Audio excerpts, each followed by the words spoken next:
Well, welcome, everyone. Good to see you here on this sunny day in DC. Welcome to this, again, to this AEI event entitled Achieving Speed and Scale, Developing a Next Generation Efficient and Resilient U.S. Power Grid. My name is Rick Geddes. I'm a non-resident senior scholar, getting more senior all the time at AEI. I'm also a professor in the Cornell Jeb E. Brooks School of Public Policy, jointly a professor of economics at Cornell. More to the point of today, I'm founding director of the Cornell Program in Infrastructure Policy, or CPIP. Just a few quick words on the subject matter for today's talk. I don't think it's any exaggeration to say that America's electric high-power grid is the backbone of the nation. The grid brings electricity to more than 145 million homes and businesses. It includes about 120,000 miles of high-voltage power lines. America's grid has been called the most complicated machine ever built. American homes and businesses are increasingly dependent on reliable, affordable electricity to meet a variety of needs, from lighting to appliances, and increasingly to power transportation. Just consider the inconvenience of even a short power outage to appreciate the value of the grid. Yet today, that grid is facing a number of serious threats. Those include both human-made and natural threats, such as cyber attacks, wildfires, flooding, hurricane, very cold temperatures, earthquakes. I could go on. Meanwhile, the grid is facing rapidly growing demand due to the expansion of generative AI, data center power demands, renewable power, and advanced manufacturing, among other sources. More buildings and industrial processes are becoming electrified. Just as disconcerting is the age of the United States grid. The majority of the grid was built in the 1960s and 1970s, and on average, the electricity transmission infrastructure is over 40 years old. More than a quarter of the grid is over 50 years old, and 70% of transmission lines and large power transformers are more than 25 years old. Today, we have a very distinguished group of experts to begin the discussions on some of the huge range of policy issues that are raised by the need to renovate and expand America's grid. Here to kick us off in that discussion, someone I've known for some time, is Mr. Sean McGarvey. Sean is president of the North American Building Trades Union. Sean moved with his family to Philly when he was just 2 years old, 1981. He completed high school and became a glazer. He joined the International Union of Painters and Allied Trades, becoming recording secretary of his local union in 1985, and then business agent in 1994. In 2005, Sean was elected as secretary-treasurer of the North American Building Trades Union, and in 2012, he won election as its president. As leader of the federation, he focused on increasing the diversity of its membership and seeing the organization as selling its member skills to business owners. He attended the Harvard Trade Union program and serves as vice president of the AFL-CIO. Sean has a bachelor's degree in business administration and is a graduate of Harvard University Trade Union program and a member of the National Academy of Construction. Now the important part, Sean is married to his lovely wife, Sherry. They have 2 daughters, 2 stepdaughters, and 5 grandchildren named Lucas, Leah, Liam, Finnegan, and Paisley. So Sean, welcome back to kick us off on this discussion. Oh, and I do want to make, before Sean goes, I want to let the online audience know that they should email to Thomas over there, Thomas.gilmore, Gilmore, at AEI.org with questions online. Thanks, Sean. Thank you. Thank you for the introduction. Thank you for the opportunity. I could do a little updating to my bio. I'll talk to my team about that. It's a pleasure to be here to talk about an issue that is something that we spend most of our time focused on at the building trades. To give you a little more background, North America's Building Trades is a federation of 14 different unions in the United States and Canada that make up the construction industry. And about half of our members work in and around the energy industry, from solar to wind, offshore wind, nuclear, gas-fired, you name it. That's where a large percentage of our work has been done for years. For over a century, in industries ranging from nuclear to geothermal, wind and solar, and all things in between, as I said, the men and women building trades have worked tirelessly to provide this country with the energy it needs. Each and every day, we see firsthand the true challenges and opportunities facing our nation's power grid. As we look to the future and are asked what must be done to provide industry with the workforce it needs to succeed in undertaking this massive, massive overhaul and build out our grid to meet the demands of tomorrow, I like to say, turn to the building trades and turn to our model, which we have built the grid we currently have and are uniquely positioned to streamline the construction of tomorrow.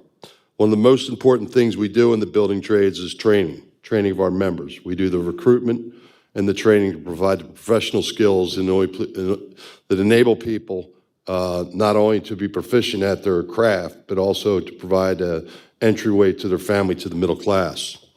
In North America, NAB2 operates in partnership with our contractors over 1,900 training centers across North America. To give you an idea of the scale, each year we spend over $2.4 billion of our own money, not government money. Each member contributes cents per hour, sometimes a dollar per hour out of their earnings into a training trust fund, which trains the next generation of the workforce, but also updates the skills of the existing workforce. If you looked at the Department of Labor's registered apprenticeship system, our members make up 75% in the United States of all the apprentices trained in the construction industry. And we train over 50% of all the apprentices in the registered apprenticeship system. The second largest trainer of apprentices in the United States is the United States military, which is around 20%, 21% of all the registered apprenticeship. We maintain a level of about 70 to 75,000 new apprentices a year. Currently, we have over 280,000 people in our apprenticeship system.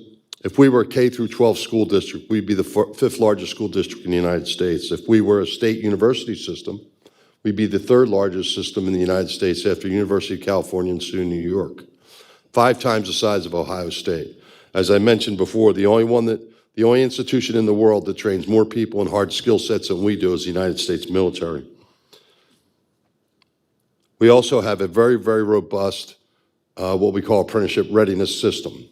And that's a system where we recruit with national partners and local partners, people from disadvantaged communities, particularly women, communities of color, formerly incarcerated, exiting veterans, to give them opportunities to come into the construction industry and into our training programs. We operate in excess of 200 of those programs across the United States. We work with national leaders like Urban League and Youth Build, and scores of local leaders who help us with the recruitment of the trainees who come through a 6 to 8 week program. And when they successfully complete that program, we slot them into a registered apprenticeship, generally in a trade of their choice that they pick out. We have a national organization that we run called Trades Futures, which houses all these programs. It's a 501c3. And then we also have another 501c3 national program called Helmets to Hard Hats. It works specifically with veterans in the active duty military and also former military. We also train actively on, I think, about 7 active military bases right now, where we had got a change in the law about a dozen years ago that enabled us to, for instance, go in and recruit people that were getting ready to term out, that were interested in becoming a welder. I think Camp Pendleton is one. Getting ready to term out, but we're interested in becoming a welder. And we set up right on that base, recruited and trained active duty Marines in welding, so that when they exited the Marine Corps, they picked where they wanted to go, the United States, and they already had their United Association basic welding certificate and went right to work somewhere, usually back to their hometown through that local union, but could have been anywhere in the United States where they wanted to go. With our extensive network of training centers and local union halls, there's not a corner of this country where we don't operate. One of the issues that we have, particularly now, not as much outside of the single-family housing, but it's coming in what we call the heavy industrial, commercial, institutional, is a shortage of people with skilled crafts.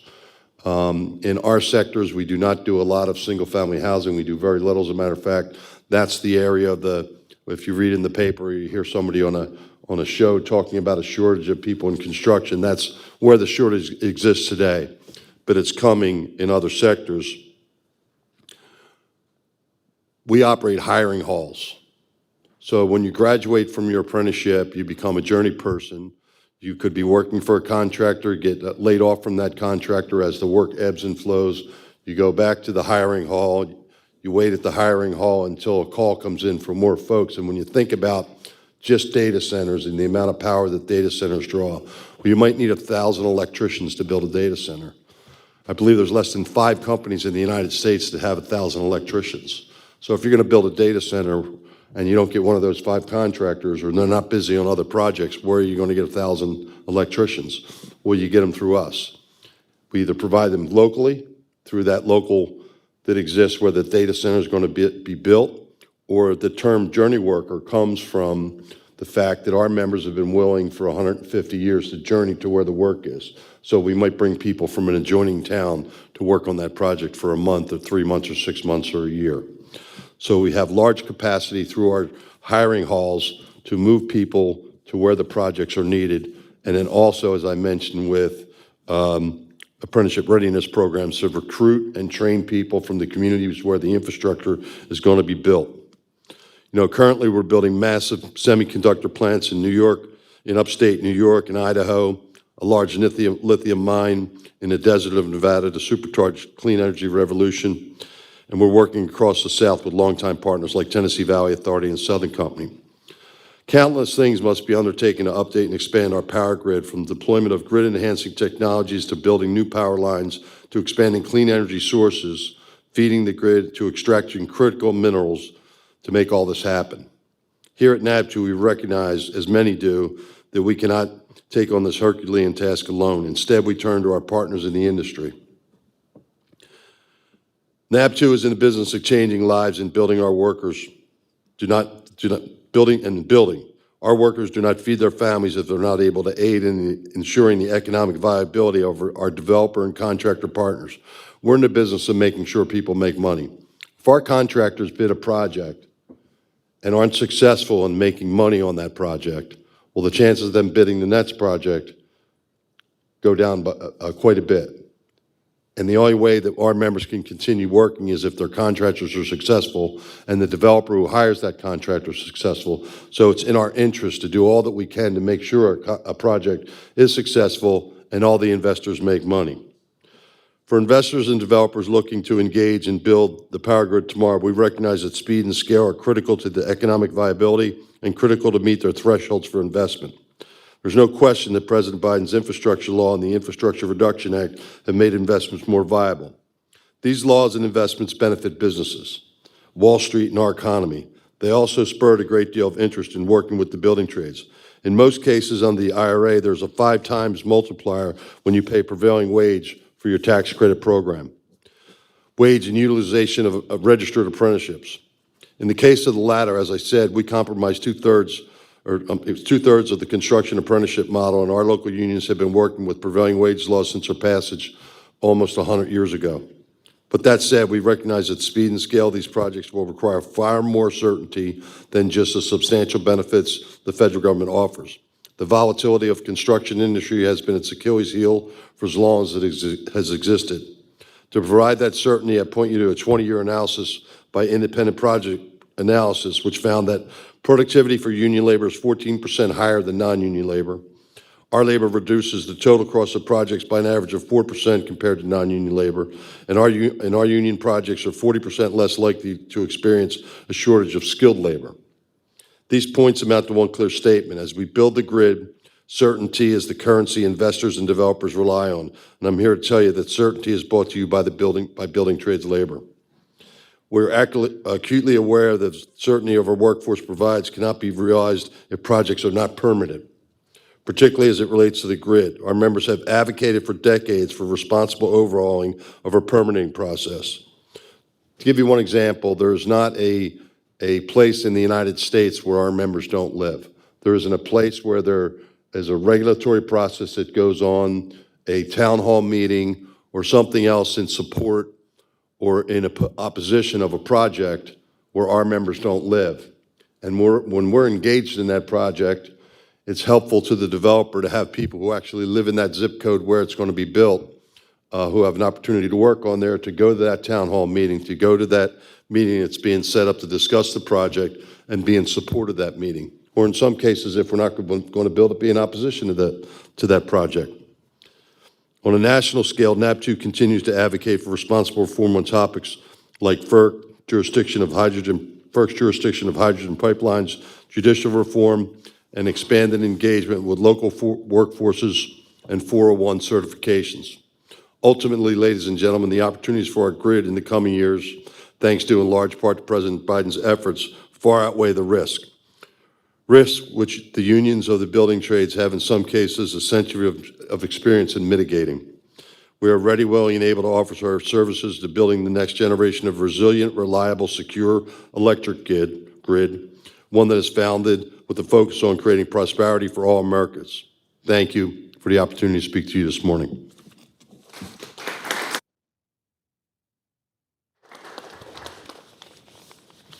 Thanks, Sean. Take questions now. Have a seat. Let's chat. Good to chat again. Thank you for a terrific overview, particularly from the labor perspective on this. There's so many things that we could talk about. When I started getting into this, it's, as they say in the military, a target-rich environment for public policy. So many policy issues. Maybe touching on the workforce, you mentioned the Micron facility just north of where we are, and Cornell is in Ithaca, about an hour and a half north is Clay, New York. That's where Micron is going to put in a huge semiconductor fabrication facility. We're involved in trying to assist as thought leaders in any way we can locally. We constantly hear that the major constraint on the development of that is workforce, getting the trained people that Micron needs to produce semiconductors, which is a complicated process. Now, today, we're talking about the grid.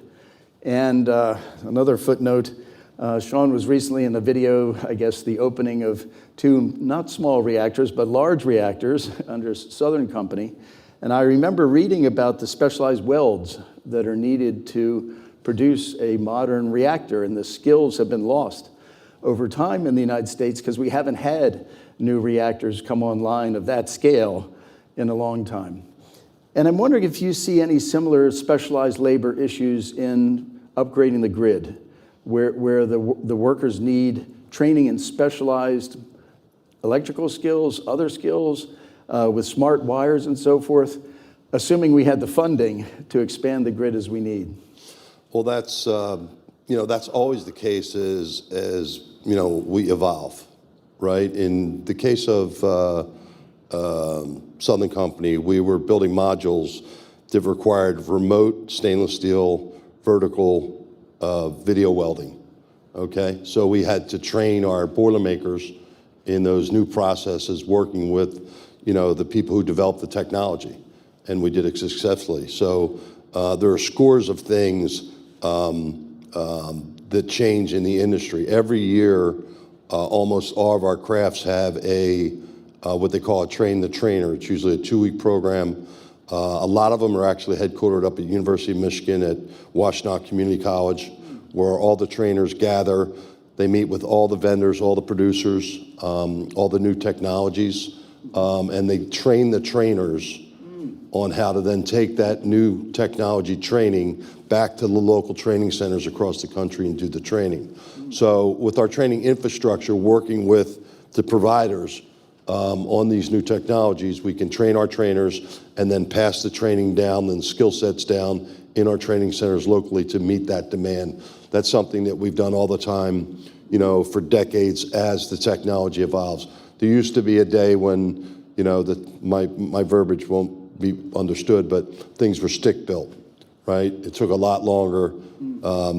Now things are unitized and panelized, okay? They come in big components. They're built in factory floors and assembled, in many cases, on job sites. But you still need those skill sets, not only where our members work in those factories to produce it, but where you actually put it together on the construction site. One thing that I didn't mention that's a real problem that we're encountering is, childcare. 50+% of the population of the country is women. We have a real focus on recruiting women. We've doubled the number of women in the construction trades, union construction trades, in the last 10 years, which sounds great, but we went from 2% to 4%. We have a National Women's Committee, but one of the problems that we're really running into is childcare. We're currently running 2 pilots that we're funding ourselves, one in New York City and one in Milwaukee, to try to help families, because you recruit a woman into a craft, she becomes very proficient at it, graduates into journey person status, and then decides with her partner to start a family. And then we have a very hard time getting them back once they start a family because they don't have access to affordable, quality childcare. I've talked to business leaders from Jamie Dimon, to Chris Womack, to everybody. Everybody has this same problem in their companies. It's not just construction. The real problem in construction is we're not your normal operation. In the summertime, it's not that warm today, but when you walk out at lunchtime, you'll see construction workers in this town walking with their lunch buckets, around 1:30, 2 o'clock. Well, they're done for the day. That means they started at 4:30 or 5 o'clock in the morning. Now imagine, you have to drop your kids off at childcare. You're an hour away from the job site. Now you got to get your kids up at 3:30, and you got to find a childcare provider that opens at 4 a.m. And oh, by the way, at the end of the day, if you're pouring concrete, you can't go home. If you're using a tower crane at the end of the day to unload material, you can't go home. So you need a childcare provider that stays open till 8 o'clock. It's a unique problem for us, but across all industries. That's a real problem that we're dealing with, and we're working on it, but we do not have the answers on our own. And that's going to affect, the grid the same way. Okay, it's interesting. We'll shift gears a little bit. Something you and I discussed before is in the national policy debate is permitting. And I've done some research, some of it through AEI on NEPA, and that's the National Environmental Policy Act of 1970, which has expanded a lot. For people's FYI, states have their own versions of NEPA, which can be more constraining in some sense.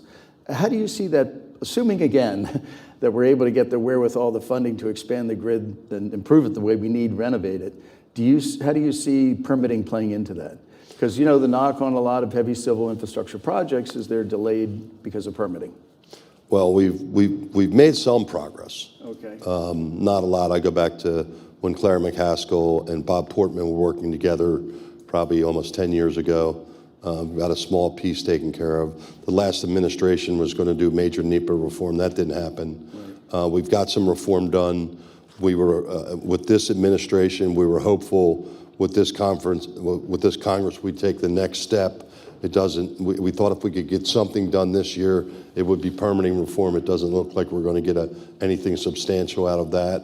Right. But, for an investor, there has to be certainty and predictability on the investment that you're going to make and the time it's going to take. And I forget what the numbers were that was somewhere anywhere from 2 to 5% of the cost of a project was with the time, money, and expense it took to get through the permitting process to be actually able to build it. I recently rehabbed a house down in Calvert County, Maryland, so I have some personal experience of dealing with just county level permitting. So when you put the federal side with the state, with the county, layer over layer of it, makes it very, very difficult. So that has been a priority for NAB2 and all of our partners we work, whether it's power generation,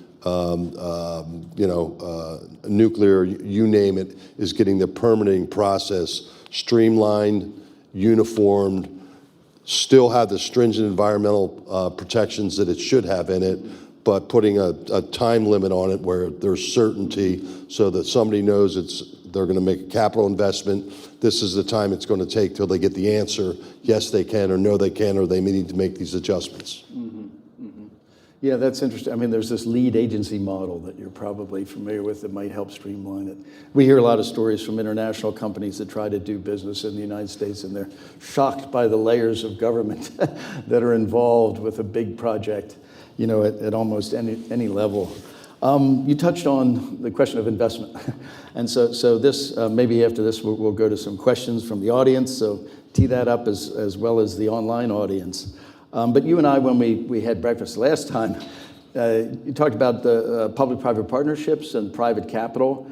And I've done a lot of work for AEI on that and the role that private capital can play in various infrastructure projects, assuming some of the risk, bringing in expertise, bringing in, taking on the risk of on-time and on-cost delivery.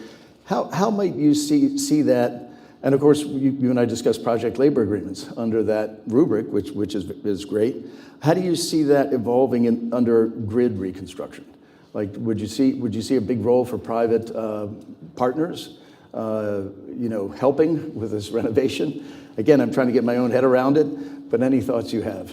No, I think that the private side has to be part of it. The utility side has to be part of it. That old story, it takes a village to get this done, right. I think is appropriate here. I can tell you that another job that I have is I'm Secretary Treasurer of Union Labor Life Insurance Company. We have about $12 billion of assets under management. Half of that is in infrastructure, and it's spread across all kinds of infrastructure. I can tell you we have not invested in our first grid-related project yet. We're in a lot of energy projects, but not a grid-related project. But I got to believe that if the opportunity presents itself, we would be a willing investor if there was predictability on the timing and the return for our investors. So I believe, like any other major undertaking in this country, we're going to have to do that. We're an investor in Kennedy Airport. Oh, okay. Which terminal? Terminal D, I think it is. Okay, so that's one of our $12 billion project. We own a piece of that through investment. So we're looking for opportunities to get returns for our pension dollars. So we're certainly would look to the grid opportunities to be there. But quite honestly, and I probably should have talked to the infrastructure people, I don't remember them ever reporting out on chasing a project that was connected to the grid, quite honestly. So it's not happening yet. But yeah, we probably will. But I remember being so impressed last time we chatted about this, because the idea is that the workers' pension is invested in projects that they are also working on. So when they're working on the project, in the back of their mind, they can say, well, my retirement money is partially invested in this project, which seems to be a win-win on a number of levels. I don't know if people in the audience have questions for Sean, but we do have an online question from John. And John says, what is your view and those of unions you work with of, quotes, just transition? Is it, in quotes, is it accurate to say that there has been some resistance in labor circles to rapid decarbonization for fear of good jobs lost and declining future opportunities for such jobs, in part because of shifts in demand for trade and craft skills? That's a mouthful, but what do you think? Well, the answer to the question is yes, that there was some trepidation, particularly when it came to wind and solar and production tax credit, investment tax credits, where the federal government was subsidizing individual companies, private equity groups, to the tune of 30%, and there was no labor standards required of that 30%. So my idea was, like, you should get everybody, the government should get everybody 30% to buy a car. We'd sell a lot more cars in this country if somebody's providing 30% of the cost. Absolutely. I can tell you that we were successful in the legislation that's been passed by the Biden administration for the first time getting labor standards in tax credits. And we're actually anticipating a rule coming out very soon, which will require a tax credit on a scale. So let's just say, I don't know the exact numbers, so you can do 6% tax credit, and there's no requirement on labor standards. If you want to take the full tax credit of 30%, it requires prevailing wages, Davis-Bacon prevailing wages, and it also requires apprenticeship utilization. That's a game change in the just transition. Now there's certainty for our members that if they leave a coal-fired power plant, if they leave a gas pipeline, if they leave a oil pipeline, if they leave a refinery, and they go into a clean energy sector, they're not going to fall off a cliff economically. Their wages are going to stay pretty much standardized as they go into these new technologies. They have the skill sets. Right. That's not the issue. The issue is whether they can pay their mortgage in the old days, whether they could pay their mortgage by taking that wage cut to go work in the clean energy sector. With the legislation that's been passed and the language that's in there, they now will be able to make that just transition. So it was a fear for years, a legitimate fear. We think we've resolved it with the recent legislation and the language in the legislation. Like I said, we're waiting for IRS to come out with a rule. Very soon, we hope, that'll spell out to all the investors, here's how you take advantage of these tax credits, and it'll also certainly speak to our members that you can go work in these other industries and you're not going to take an economic hit that's going to burden your family. Great. Yes, a lot of thought. We just have about 2 more minutes with Sean alone. Sean has kindly agreed to stay for the panel discussion. We're going to try to strictly adhere to the agenda because at 10:30 we have a hard stop because the interns come in. I've learned at AEI you don't mess with the summer interns.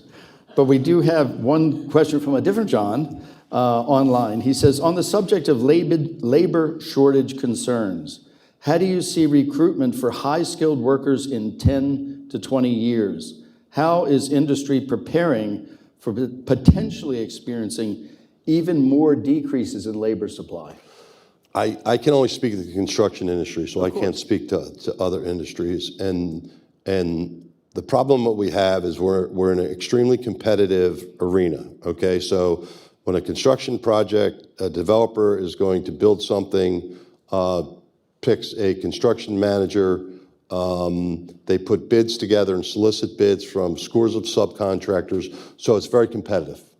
And there's a manpower curve, what they say that, like, for instance, the Micron project you spoke to, when we hit the peak of the manpower curve up above Syracuse, it'll be 8,000 skilled craft on that project at one time, which is a substantial amount of people. We deal with human capital. We do not make widgets. So you don't create electricians and pipe fitters and sheet metal workers and you put them on a shelf and you wait until you're ready for them and it's just in time manufacturing and you send them out. They have to earn as they learn, right? So they have to be gainfully employed, and we have to have certainty on how many people we recruit, right, because we don't recruit people for jobs that don't exist. Right. So in a case of Micron where there's long lead times, okay, we know that in 5 years we're going to hit a peak of 3,000 pipe fitter welders. We can plan over a 5-year period. Right. We can plan over a 1 year and 18-month period, right? But we can't plan over somebody coming to us today and saying, hey, I've got this project, it's in Biloxi, Mississippi, we want you to build it, sign an agreement with us, and then we're gonna need 1,500 people. I might not have 1,500 people in Biloxi, Mississippi, right, so I'll have to defer, which I've done, and they, their head almost pops off because they can't believe the union didn't want the job. Right. Well, it's not that we didn't want the job, it's that we knew we couldn't perform. Right. And the way we perform is providing skilled workforce. And when we have the lead time, we can do it. So I'm not worried about 20 years from now, because I think that this is going to be, is today and will be then one of the most solid middle-class careers in this country, okay, where you can raise a family in a good way and have all the perks that we've all been taught that you're supposed to have to be a real middle-class family in 20 years, because they can't be offshored, they can't be replaced by robotics. Some of it can, but it's really going to be a place where you could hang your hat and say you can make a whole career out of it. Yeah. So we're, young people making a decision coming out of high school, or choosing less to go to a college and more into going, which is very sad from my perspective. Let me just say one more thing. Being a professor, and you professors probably don't like this, but In our apprenticeship programs, when you graduate from an apprenticeship program, they're either a 3 or 5 year program. When you graduate from an apprenticeship program, you have enough credits for an associate's degree. Okay? Then we have articulation agreements. The individual unions have articulation agreements with 4-year universities where you can do distance learning while you're working and earning and get your bachelor's degree. At NAB2, we work with a university in New Jersey where we have a construction management program where we have it's about 50 people in the program. People from California, people from, Nevada, people from across the country. But so you have to pay for that part. The second part of it you have to pay for yourself. Right. But you get up to your associate's degree level, you get your journey workers card that says you're a certified electrician, whatever. You have an associate credits for your associate degree. We work with Ivy Tech out of Indiana who certifies that they have the credits for the associate's degree. And then some of our training centers in the United States are their own accredited community colleges. Okay, so you get your certificate of accreditation for your associate's degree along with your journey person status right in the training center where you did your training for your craft. Okay. So that's interesting, synergies. Thank you, Sean. We will stay on target, hopefully.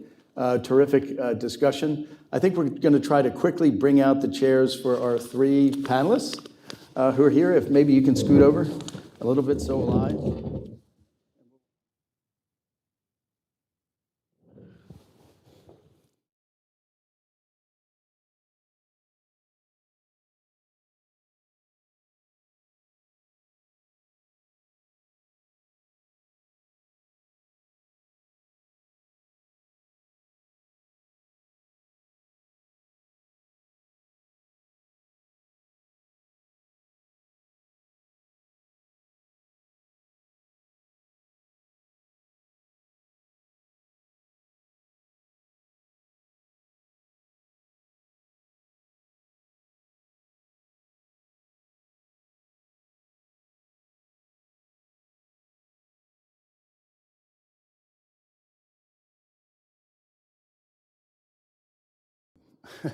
We'll keep trucking along. We have 3 additional really distinguished panelists, but in the interest of time, I am going to urge you to go to the website for this event and read their detailed bios. So we can get right into the meat of discussing this really important policy topic of upgrading the grid. But what I'll just do is quickly give you affiliations. So in the center here is Scott Aronson, and Scott is Senior Vice President of Security and Preparedness for the Edison Electric Institute. A footnote, 100 years ago when I was working on my dissertation, I was in the library for Edison Electric to collect data. You have a data on investor-owned utilities. Edison was very welcoming of having a graduate student there, so I still thank Edison for that. We have Dr. Jacqueline Cochran, and she is Director of Grid Planning and Grid Planning and Analysis Center at the National Renewable Energy Laboratory. On the end is Jeff Weiss, who is Executive Chairman of Distributed Sun, also formerly Cornell Class of 1979 President, also a very distinguished member of my advisory board at CPIP. So thanks for all your hard work. Jeff was instrumental in getting that group together. Why don't we go in the order of the program with Scott, your remarks first, then we'll go to Jacqueline, and we'll have Jeff as the cleanup man. So Scott, go ahead. Thanks so much. Thoughts on the grid? I'm used to it. My last name starts with AA. I've always been first. So, hey, good morning, everybody, and to the online audience as well. As was mentioned, I'm Scott Aronson, and I am reverberating. I am the Senior Vice President for Security and Preparedness at the Edison Electric Institute. So EEI is the trade association that represents all of the nation's investor-owned electric companies. And because I come at this from a security and preparedness lens, I'm going to talk an awful lot about resilience. But the themes that I want to introduce are, first of all, the grid is going through extraordinary change. And Sean really referenced sort of the value of the grid. So I want to talk about the importance of the grid, the importance of resilience, and how electric companies and our communities are rising to meet these challenges. So the first thing I would say is this extraordinary change that we're seeing. The colloquial way I've been putting it is, if Thomas Edison woke up 5 years ago, he'd recognize the grid. Big spinning equipment, going over long distances, transmitting out to communities, and then distributing it out to customers. If he wakes up 5 years from now, he is not going to recognize the grid. The grid is going to have far more two-way flows, more distributed resources, more customer control. This isn't good or bad, this just is. This is something that we are doing because the grid is a platform. The grid is an enabler. One of the ways that we talk about the growth that we're seeing, whether it's because of artificial intelligence. So I talk about this from a national security and economic competitiveness perspective. Artificial intelligence is a national security imperative. We have to win at AI. AI needs electricity, AI needs data centers need electricity, electricity needs infrastructure. We need to build out the grid. For the last 30 years, we have seen flat or declining demand. All of a sudden, the demand growth expectations are through the roof. Now, I don't think, I want to sort of put a maybe provocative statement out there, some of the hysterical headlines that you're seeing right now that we can't meet this demand. First of all, yes, we can. Second, because the grid is an enabler, because all the above, because, which is a trite statement, but because DERs and all these distributed resources and all these new technologies coming online, and as Sean mentioned, Plant Vogtle, and as we look at small modular reactors, we are going to be able to meet this demand. But there is an example of hysterical headlines from like back in the 1980s, early 1990s, where the internet was coming online, and pun intended, and we were going to have a demand growth that was unseen before, and we weren't gonna be able to meet it. Well, it turns out, one, we met it. Two, the demand never materialized to the level that was expected because data centers and chip manufacturers started to prioritize efficiency of their equipment. We're starting to see that already with companies like NVIDIA looking at how they can make their chipsets more electricity efficient. So I'm not saying that there's not going to be growth. I'm just saying it's not this hysterical, screaming growth that people are talking about. I also want to talk about this grid as a platform. The grid, having a distributed resource not connected to the grid is like having a computer not connected to the internet. You're not going to get the full value of that asset because of resilience. Because the grid is that backbone, the grid is that enabler, the grid is the thing that connects it all together. I bristled a little bit at Rick's opening comment that the grid is aging. These are long-term assets. So yes, there are portions of the grid that are decades old. Also, they're really resilient in their own right, so why replace it if you don't need to? Electric companies spent $160 billion in capital expenses last year. We are investing year over year to modernize the grid where it needs to be to enable these new technologies and capabilities to be brought on, to then be able to have AI and data centers, electric vehicles, and decarbonizing other segments of the economy, to repatriate or bring on industrialization here in the US. The last thing I'll say is, in order to meet this growing demand, in order to modernize the grid, to Sean's point, we're going to need people to be able to build out this grid. We're also going to need supply chain to be able to build it out. I'll talk about China for a really quick second. There's one thing that folks on Capitol Hill agree on right now, and in fact, they're trying to outdo each other, and it's one simple talking point: China bad. There's an old Chinese proverb that I purposefully use, that the best time to plant a tree was 30 years ago. The second best time is today. The best time to combat Chinese industrial policy was 30 years ago. The second best time is today. We need better manufacturing policy, better trade policy, better labor policy, investment here in the US in the people and the technology and the supply chains so that we can be prepared for this growth and, now my national security background, a changing threat environment. Cyber attacks, physical attacks, extreme weather becoming more frequent, more severe. All of these things, the pandemic that just happened, all of these things are conspiring as we grow the grid and grow its attack surface to make us less resilient. We need to be building this grid of the future with security and resilience in mind right now in order to meet demand and these national security and economic competitiveness imperatives. So that's sort of the set of themes that I wanted to throw out there as we get into our conversation. Thank you, Scott. Really good overview of complementary set of issues. I love to stand to be corrected on whether the age of the grid is a problem or not. Jacqueline, I think you have some AB to add to your discussion. Please go ahead. Yes. So thank you so much for having me here today. So my role in this conversation is I represent sort of the national scale, like what are the opportunities, where is the value in having new transmission, how might the grid change? So I lead a center of about 100 power system modelers from the distribution grid to the bulk grid. So looking across, you know, how many transformers are we going to need over the next couple decades? And is that due to electrification or aging infrastructure or some other cause?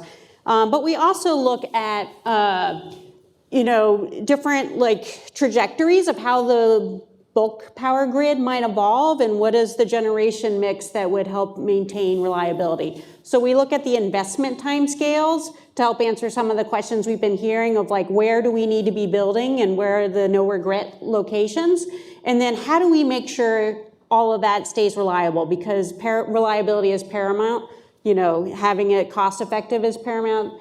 And can we go ahead and put on the video? So this is going to be a simulation of some of our power grid modeling with the city of Los Angeles. The city of Los Angeles wanted to figure out, oh great, how to get to 100% renewable electricity. And so we are looking at, the colors represent different technologies. The sun is setting right now, and that's why it's getting dark.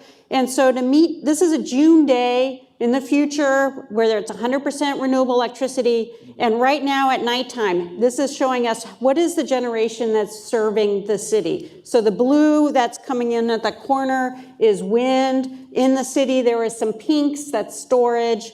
And now it's daytime again. And the yellow represents solar. So you see a lot of solar on rooftops and things coming on.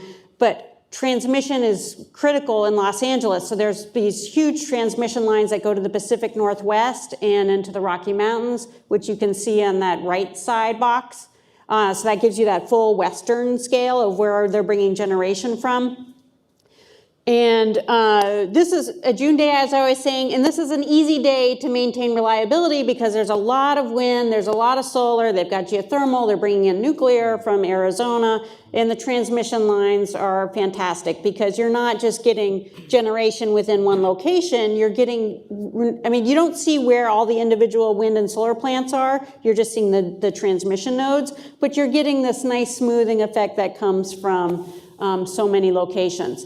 But we don't plan for the good days, we plan for the bad days, and that's on the next slide, and this is a November day. And here the wind is, you can see in blue at the bottom, it's much lower than before. Right now we don't care about November in Los Angeles because it's not especially hot. But in the future, if you have a renewable dominant system, then we really want to better understand when and where that availability is. And the solar generation is also low. So what you find is that if you have 5, let's say, days of poor renewable energy, your batteries aren't charging during the day like they were in June. June, you had so much energy, you're charging those batteries, but these batteries are depleting day after day. So we need storable fuel, something that you can kind of bring on and have go online for several days in a row. Today, that's like a peaker plant. That's like a natural gas peaker plant. In the future, you could use natural gas in a decarbonized system. It could be offset with, RECs or something else. In this particular example, that green is hydrogen fuel. And so here we have combustion turbines located in the same places that there are natural gas plants today, but we're assuming that the city builds out hydrogen infrastructure to help manage. And some of the hydrogen, could be next to the Port of Los Angeles and LAX. That's where one of the big natural gas plants is today.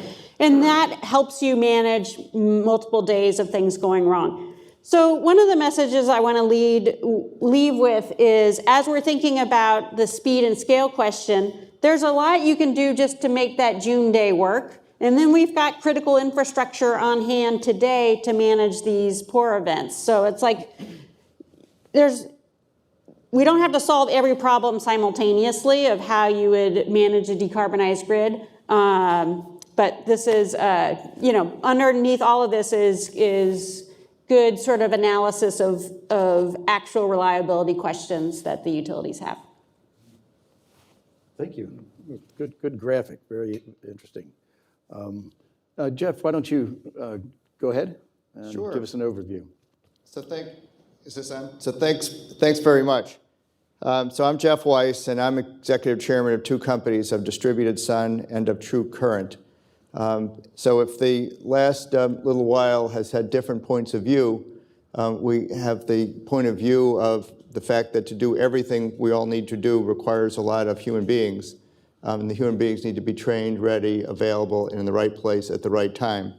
We have data and analysis as to how all these technologies, transmissions, everything's going to fit together and knit together, not just on the June day, but on all days and at all times.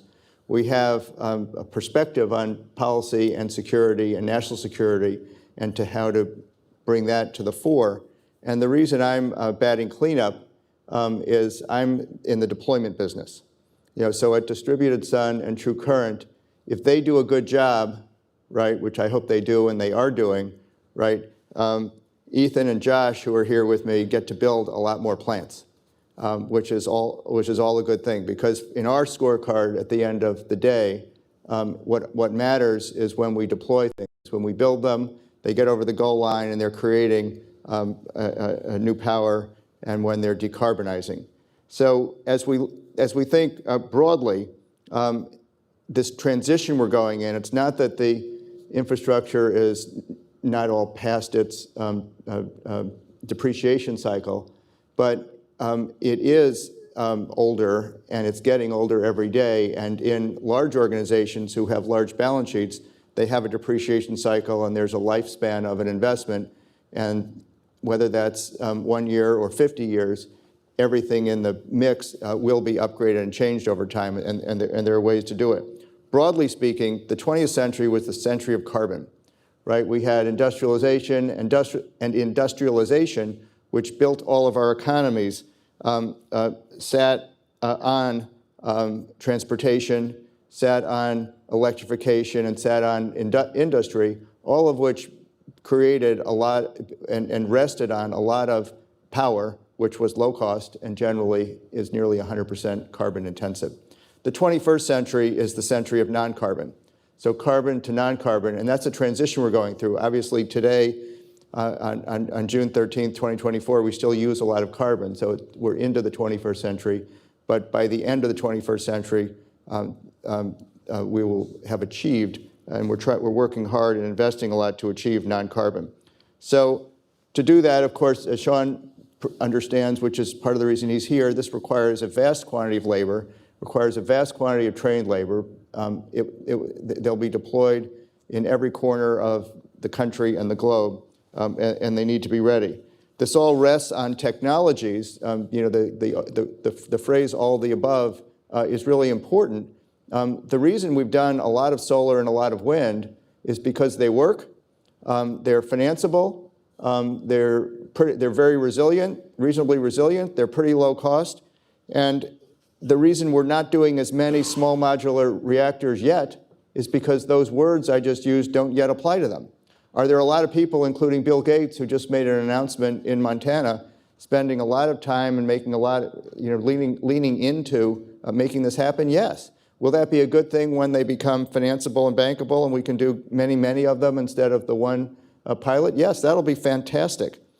Same goes for geothermal. I mean, we're sitting on top of Massachusetts Avenue here. There's probably a lot of heat down below us. We don't know exactly where it is down below us, and we don't exactly know how to get it up and raise it so that we can use it right here in this building.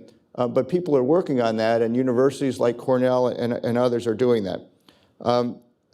We need to not only advance the technologies in order to deploy more, we need to advance all the key resources, right? Sean mentioned a lithium mine out west. That's a huge discovery, It's really important. We need a lot of strategic metals. We need a lot of strategic resources. It takes, building the quantity of solar we're building takes a vast quantity in today's technology of copper, right? How do we get the copper? What's the supply chain? There are all these micro details which are about metals, which are about supply chains, which are about costs, which are about labor, which are international.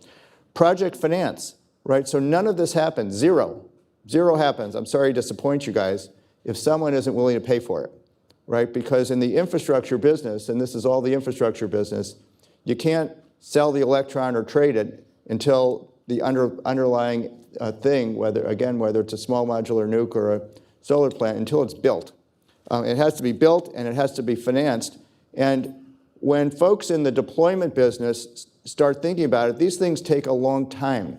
So from just conceptualizing, I mean, we're in the middle of decarbonizing the 4th largest private fleet in America of trucks. And when we do that, from a DER point of view, we're going to have 7 nuclear power plants rolling around on trucks. And that's a really cool concept. It's an unbelievably cool concept. But by the way, in most jurisdictions, the policies don't allow bidirectional flow of that power yet. So there's a lot of policy that needs to change.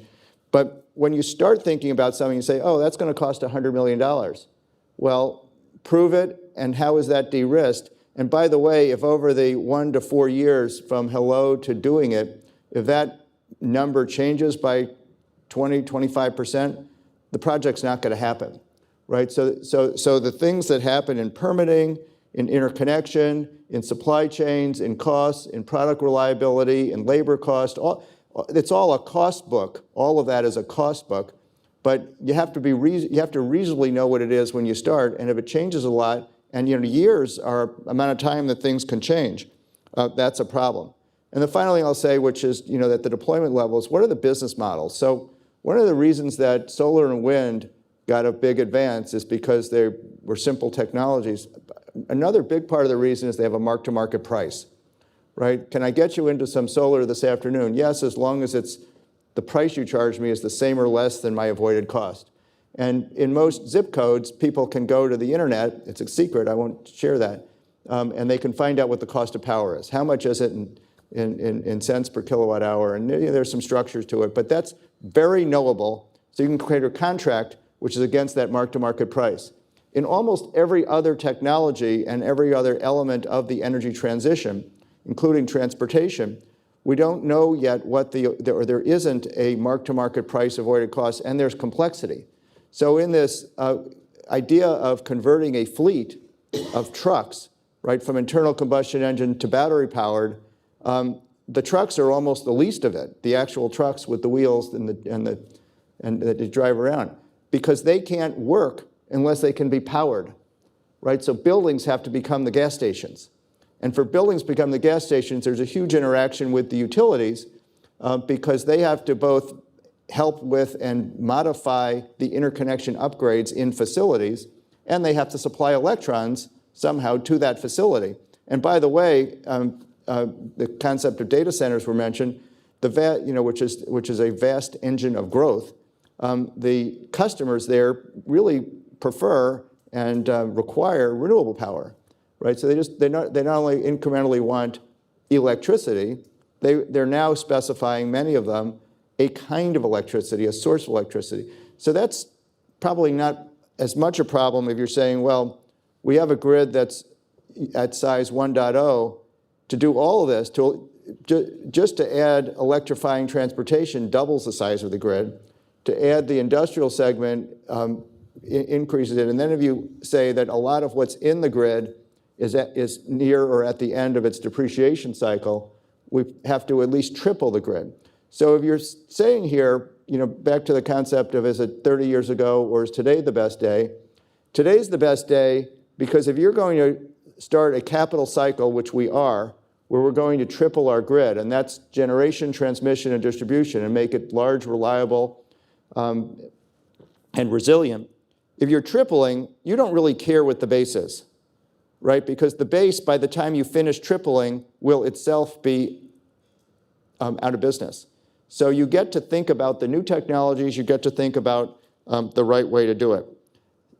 As we move forward, the reason we talked and called this speed and scale right, is it only matters if we do it fast and we do it big, right? We, our society, have to do it fast and big. And in the real world, there are a lot of groups that quite logically think about their own particular interest.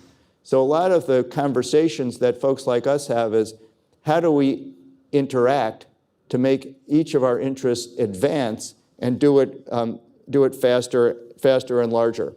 And in the real world, many of these things that are taking 4 to 10 years, that's failure, right? So if anyone says, well, I'm with you, but doing that takes 10 years, what I do is I look at them and I say, that's not the right answer, right? Anything that takes 10 years needs to take 2 years. That's pretty aggressive. But we need to figure out how to break the eggs, how to change the process, the business model, the interaction, the policies, the capital. We have to, so that because it doesn't matter if we all get exactly what we want and it doesn't happen because it took 10 years. It only matters as we get over the goal line. So thank you. Thank you. Thank you, Jeff. There's a lot of meat there. Sean, you were referenced in a number of these comments. I want to give you the right of first refusal to respond or comment on these discussions. No, I would just say that it's a complicated business, and there's a lot of players in this business, and we all have our part to play. And when we do it cooperatively, a lot of what was spoken here by me and my distinguished colleagues, had to do with policy, okay? And policies made in this city, and policies made in state capitals, and policies made in counties, and policies made in cities. And, for instance, small modular reactors were mentioned a couple times. Well, they're way ahead of us in Canada on small modular reactors. Why? Why are they? And it's because we have I won't say it's an antiquated system, but the amount of time it takes to get yourself through to get an existing plant reauthorized for another 25 years or a new technology. Small modular reactors, you mentioned 10 years that we're getting ready to deploy hopefully soon. Under the Obama administration, I want to say in 2010 or 2011 is when they put out grants, right, for research and development on small modular reactors. Here we are, 10 or 12 years later, we broke ground on one. Even though we broke ground on one, the other dirty secret is we don't have a domestic uranium supply to fuel those reactors. We've been successfully putting money into a domestic facility over the last couple Congresses, but it's going to take billions more to get it where it can produce the fuel that's necessary. We can't take 10 years to do this. We are the economic superpower in the world, and if we want to remain the economic superpower in the world, we have to get together on the policy side, across that policy side supply chain, and say what's good for the environment, what's good for our economy, what's good for our national security. We all know what they are. We have to come together, do our negotiation, get it done, boom, let the capitalists go, make their investments, put people to work, build the middle class. It can be done, but people got to get out of their own pigeonholes and out of their own silos to get it done. And quite honestly, it's one of the most frustrating things for a construction worker when there's a project that's been announced in your city and unemployment is not great, and your spouse comes to you and say, well, you think maybe you'll get to work on that before your unemployment runs out? Now, we're not in that situation now, but I mean, that's real life kitchen table conversation. Yeah. And by the time they go all through the process, hopefully you found another job, but we're talking about the big game we're in now. And we have the technology. Are we going to seed it like we've done before, or are we going to come together and fix the problems that are right in front of us so that we can get this stuff deployed, built, grow the middle class, secure our economy, and secure the world as a national, the policeman for the world that we currently exist to be. And that's something that we have to do. So all the comments that my colleagues made, I agree with, and I was fascinated by your slides on Los Angeles. Could I? Yes, please. Could I comment? One, I really appreciate the part about starting with a point of cooperation, because I think there is a lot of alignment on what needs to be done, and it's just working out some of these sources of friction. But like the SMR is a really interesting example of one of the challenges and that's partly like when we're thinking like, okay, how can you get SMRs deployed quickly? It would require, like right now, there's not an agreement on which technology is going to be commercially successful. I mean, there are a lot of different technologies out there, let's say 7 or 8, a couple are getting DOE support right now, and then more are sort of coming down the pike. But we don't know which technologies are going to be commercially successful, and each of those technologies would require its own supply chain and its unique supply chain. And so if we wanted to really build SMRs quickly, we would have to put our thumb on the scale and say, all right, we're going to anoint this technology the winner, and we're going to get the supply chain worked out. And I think that's one of the tensions on some of these new technologies is it's like this, like you want the best winner, in terms of the technology to come forward, but you're also like, okay, but like which one's it going to be? Because then we want to get everything lined up after that. Yeah, maybe I'll just weigh in on that. One of the things that I tend to be a delusional optimist, and I think Me too. I mean, it's a nice way to go through life. Right. And I think one of the things that we're seeing kind of, and I agree with all of my colleagues here, is there are circumstances that are conspiring to say, look, if we need 3x growth, it doesn't really matter anymore, right? Like, let's just do all the things because we need all the things. And I look at America's electric companies, so we're 7% of the economy or of GDP.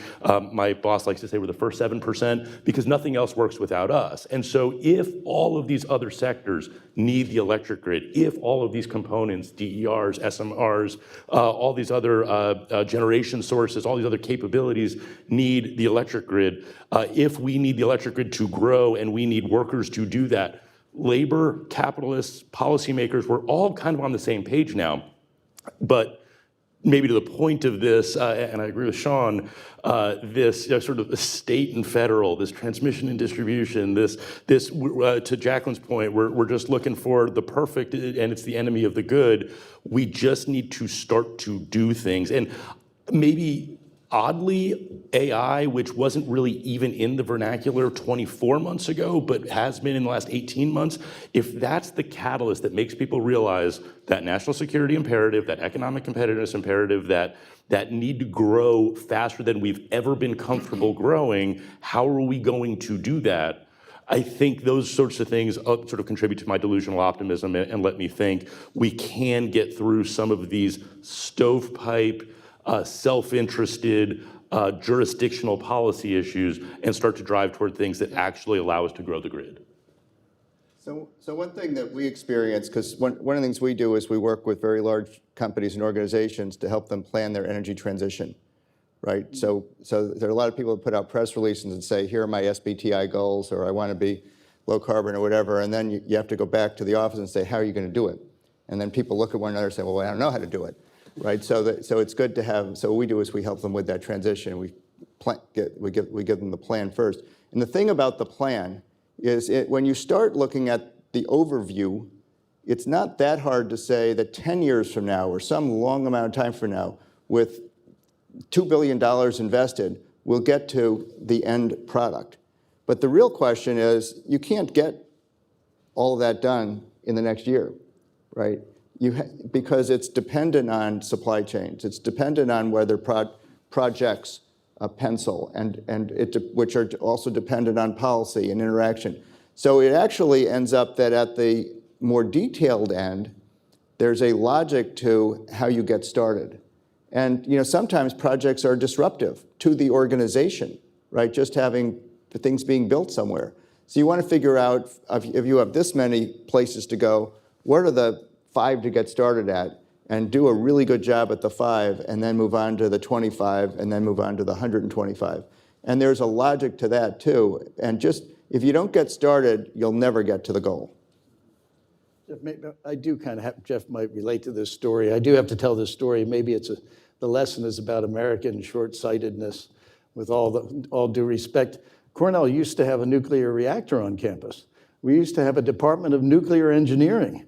And I think it was in the 80s, the faculty got together and said, there's nothing interesting going on in that area now, and it shut it down. There's actually a little building on the edge of campus, I saw it during COVID, that was that former department.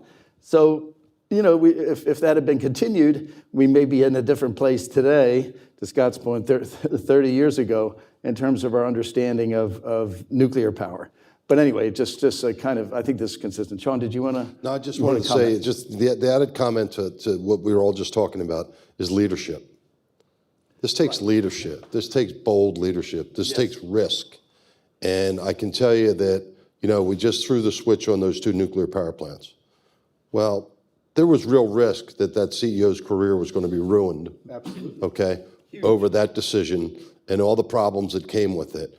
But I can tell you that it never would have got done if they didn't have the leadership and they didn't take the risk, and the lessons learned from Plant Vogtle Unit 3 to Plant Vogtle Unit 4, when the design wasn't even complete when they started the project, okay, we cut the timeline down by 30%.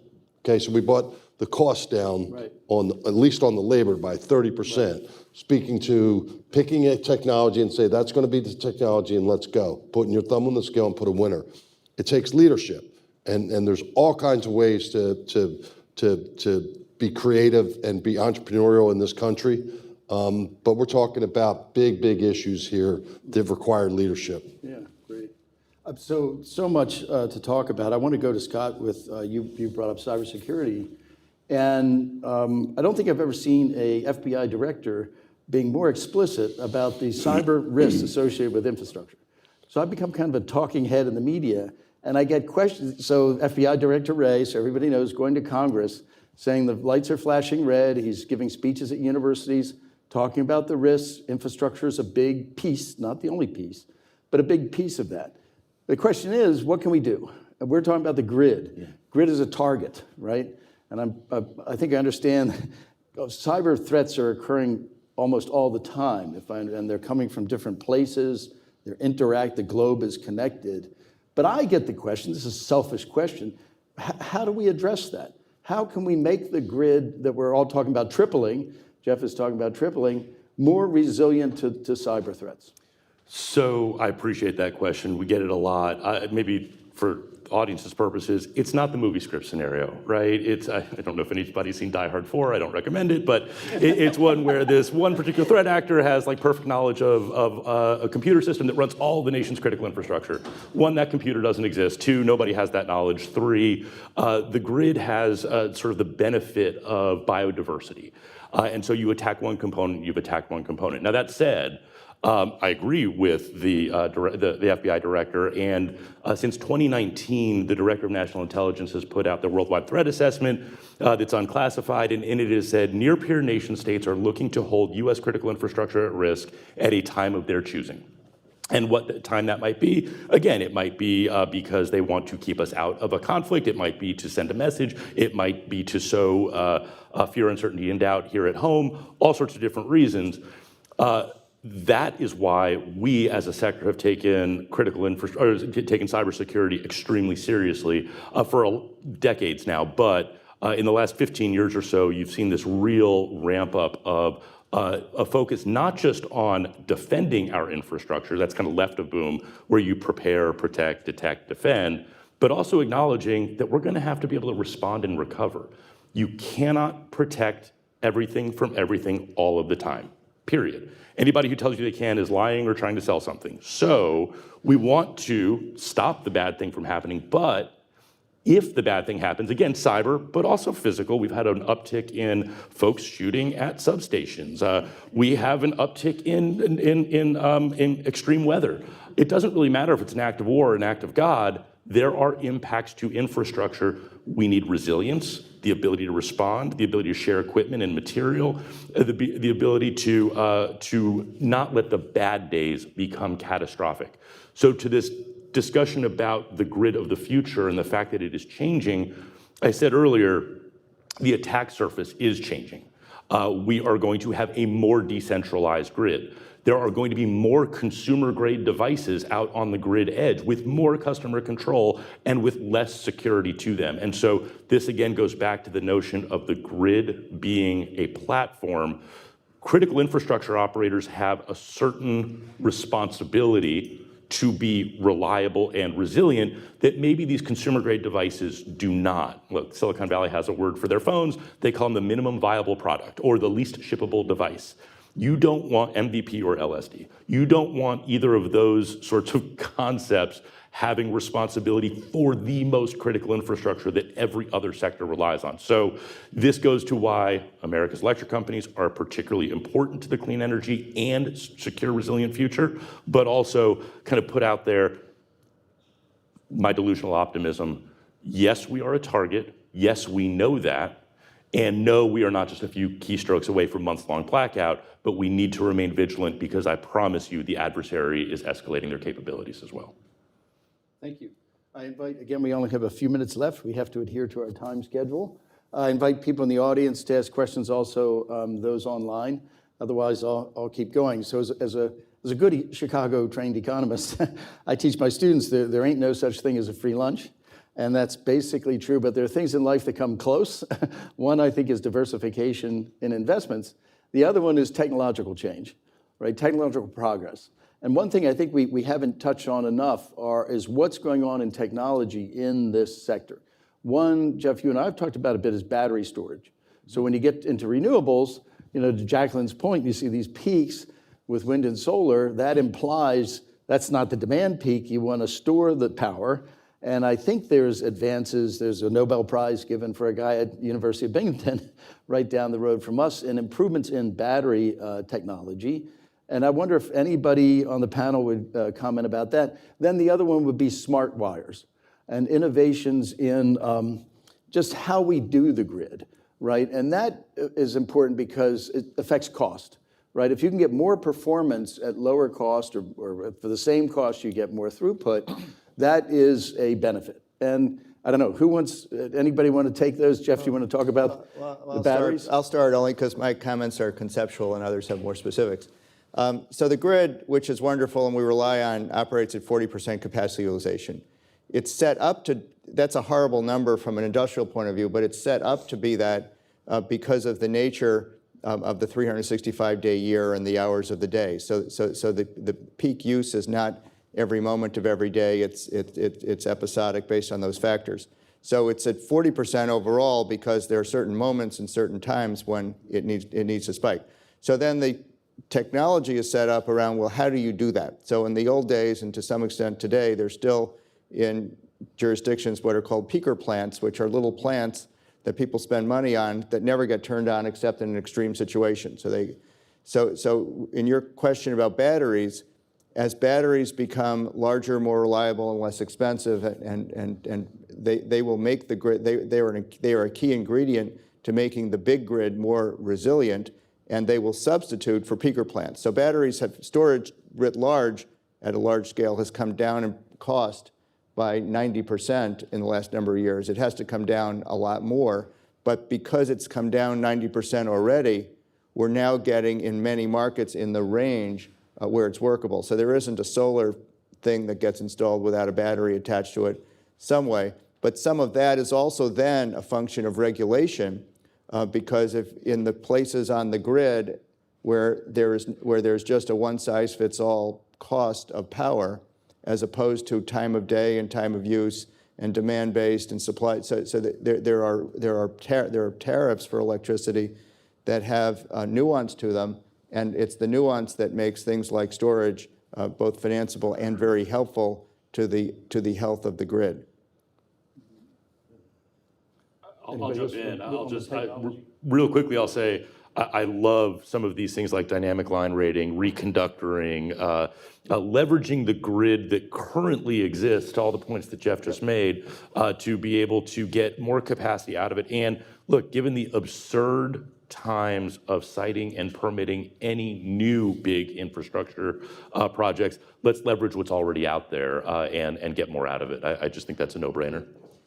We just put out a paper on leveraging the grid, not as much focus on the technologies that you could use, but just on like how are regional planning entities communicating with each other in terms of like preparing for an extreme weather event.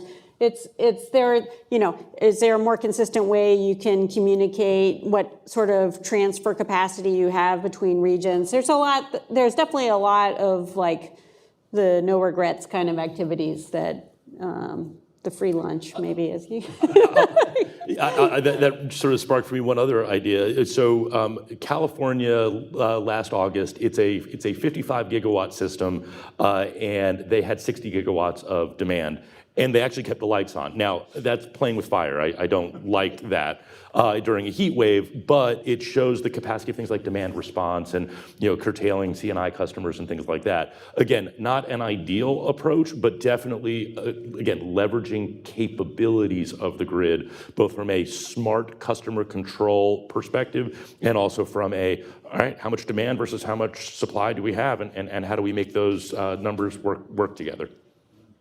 Jacqueline, tell me if you're comfortable with this question. I almost am compelled to ask it because a dear friend and colleague is Peter Crampton, who taught economics at Maryland for many years, and he's in other places as well, like the University of Cologne in Germany, but he helped countries set up wholesale electric markets.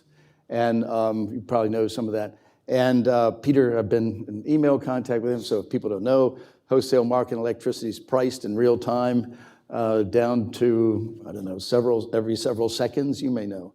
How do you see that model integrating into what we're discussing, which is expansion and renovation of the US grid to handle this new world that Jeff outlined in his comments?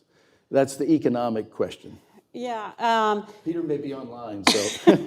Okay, so then let me start with saying that's not my personal area of research.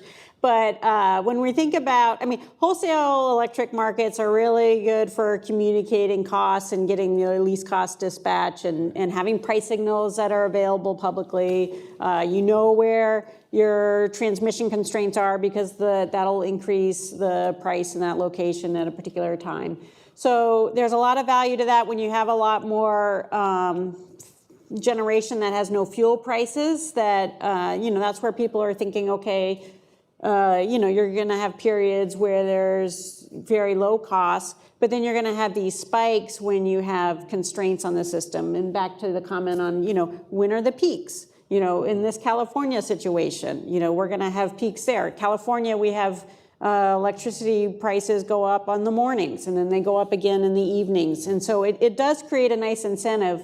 And I think there's a lot of research now trying to figure out, how do we need to change market designs so that, especially on resource adequacy, so meaning like, do we have the generation that we need to manage these peak periods, these extreme times? And is our market incentivizing that generation to be built? And is it incentivizing that generation or storage to be available when we need it? Because like if you've already dispatched your storage for something else and it's not available for this unexpected event, then that storage isn't as useful as a peaker plant. So there is a lot on the design there to people are researching. Good, thank you. Yeah, question? Good. Thank you all for being here, really appreciate it. Quick question about ESG investing. There's been a lot of talk about ESG investing, kind of in terms of returns and in terms of the idea of investing in something that adheres to different principles. Do you see, in terms of upgrading the grid to make it more resilient and more green, do you see ESG vehicles investing in large quantities, and do you see that being the future? Or do you see maybe impact investing being more important, as that's a conversation in the business world today? Thank you. Jeff, that's so in the large scale answer, what matters are returns to capital, right? So ESG is a frame, and there are other frames, but ESG is a frame for a whole swath of underlying changes in technologies that are getting deployed. So if those underlying technologies create more efficiency, create more resilience, create better outcomes, which again, in the broad concept of going from a 40% capacity utilization to 80%, from tripling the size of the entire grid, and therefore deploying a lot of technologies that by definition didn't exist decades ago and are the no carbon technologies of the next century. All of that is done in a way that has higher returns. So as long as it's done in that way, the ESG structured funds will follow that wave. In the broad markets, there's something called the green bond, you may know, and the green bond markets are an interesting and extremely large portion of the overall bond market. And green bonds, I don't remember the exact number now, but trade at 7 or 8 basis points premium to non-green bonds. So the capital markets are, which I would argue are efficient, somehow assign a premium just for those returns. So I don't think it's going away. I think it's all about long duration, low risk cash flows. Another question? Bob Hershey, I'm a consultant. Well, why don't you use the mic that's coming your way? What technologies that are being researched now are promising for some of these things? Oh, so many. Who wants to field that? Jacqueline, I'm going to finger you on that one. I don't know where to begin because I work at a research laboratory and we have research going on so many technologies, whether it's improving our offshore wind, because that could be a good new source of generation. You mentioned geothermal or one of you mentioned geothermal in the buildings. I'm trying to think, a lot of grid, I should just punt to someone else. I mean, I'm overwhelmed. I mean, one of the areas we're trying to especially tackle right now is hydrogen infrastructure and because that could be a fuel for industrial decarbonization, it could be a fuel for peaker plants, it could be fuel for trucking. I mean, it's as I was saying, there's value in having a storable fuel that's not, that you could store for a long time. And so how can you do the infrastructure for that in a wise way? I mean, I'll just say SMRs, grid scale storage that doesn't rely on rare earth minerals, and grid enhancing technologies. Those are the three that I think buy down the most carbon and keep the resource adequacy and energy assurance that we need to meet demand. Maybe just a footnote to that. One of our CPIP board members, who's a successful infrastructure investor, said for hydrogen that in his world, it's gone from 0 to 100 miles an hour like overnight. Interest in hydrogen. I got back from a trip to Scotland where Scottish Hydrogen is a leader in hydrogen buses and for tour buses and trucks, lorries, as they say, as well. So this is fascinating. We are going to run up against the interns very soon. I want to give a major shout out to everybody at AEI, just so that everybody knows. I just pushed the big red button on having an event. Then the machinery here, all the hard work at AEI, the wheels turned to make this happen. And I'm really grateful to everyone here, grateful to Jeff for his inspiration to get this event together. And I think we've at least framed up some of the issues, but there's clearly a lot more to be done in this exciting space. So thanks to AEI, thanks to all of you for coming to this event. Take care. Thank you, everybody.